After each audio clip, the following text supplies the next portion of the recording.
Medyo high tide po sa ngayon. Medyo mataas po yung level po ng tubig.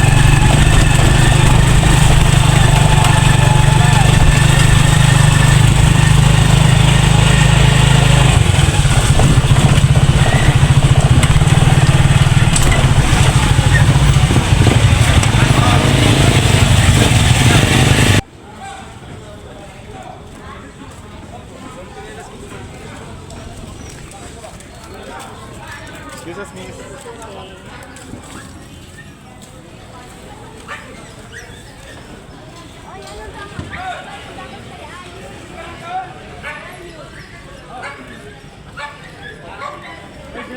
Ito na po tayo sa bulungan ngayon, pero wala po yung klase po ng isda na hinahanap po natin. So magtitingin po tayo ng ibang isda po para po sa pananghalian.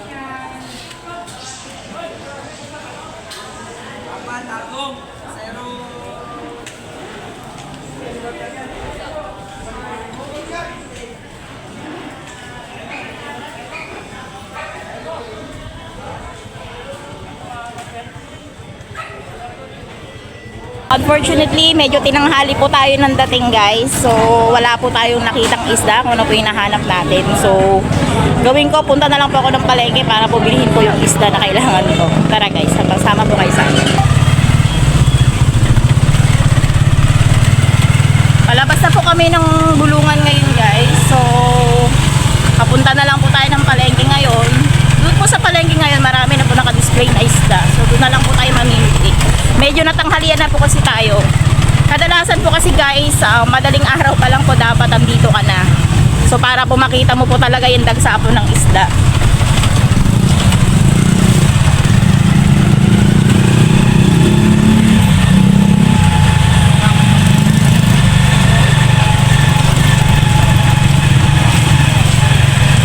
So nandito po tayo sa palengke mismo po ng Subic.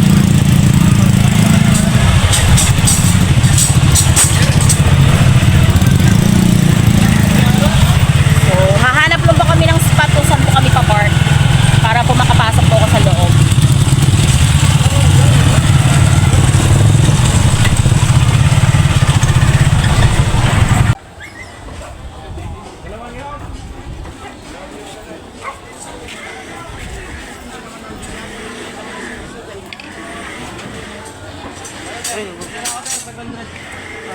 Kita nyo po, sobrang busy po ng palengke dito sa Subic guys.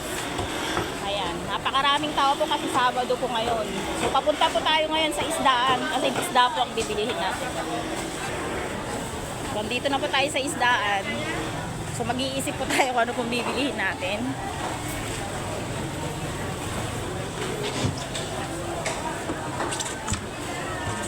Tatabayan ma'am. Ito 300 bawat plato. Sige po ma'am, salamat po.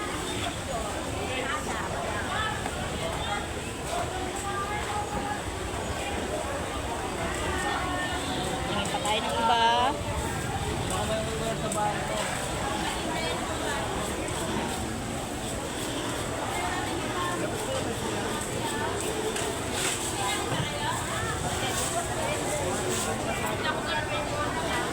Magkano po sa tahong nyo?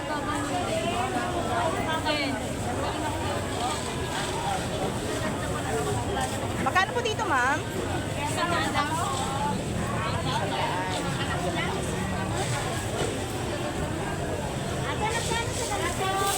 280. Sorry po.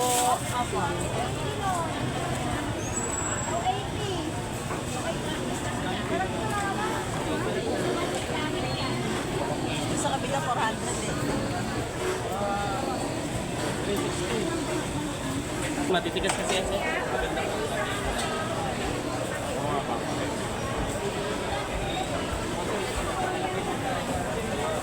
Ilang kilo size eh? Pili kasi. Kanin kilo ng hipon mo? 2 kilo lang. 2 kilo. Ayan po guys, nagpapatimbang lang po ako ng bangus ngayon. Tingnan po natin. Masarap po yan sa inihaw.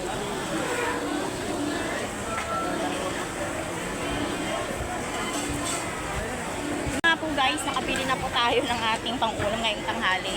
Bumili na lang po ako ng hipon na malalaki, tsaka itong bangus na ihawin natin.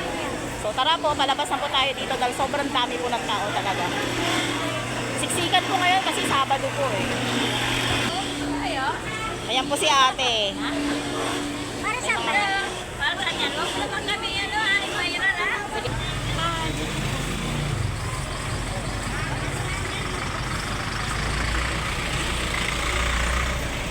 Sa po ako mamili guys, ngayon papunta lang po tayo sa grocery. Bilihin lang po natin yung ilang kailangan nating items para sa tindahan.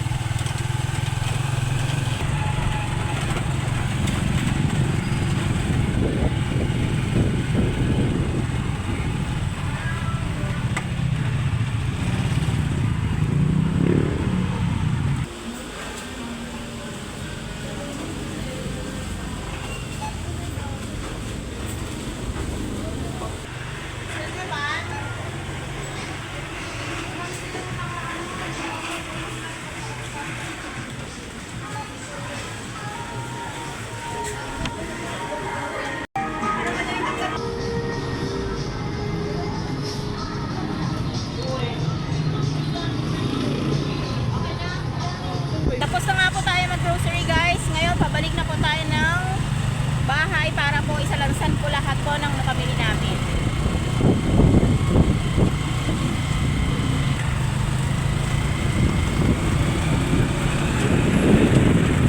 Ilagay nyo na sa plug sa ibabaw ng lamesa.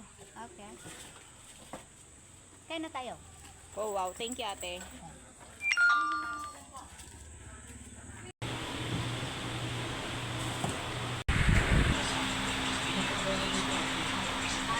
So, dito na nga po kami sa bahay guys and as you can see, nagsasalansan na po sila ng mga paninda sa tindahan. So, magte-take na muna po kami ng almusal. Maraming salamat sa pagnood ng aming video. Please like, share, and subscribe and watch for more upcoming videos. Bye!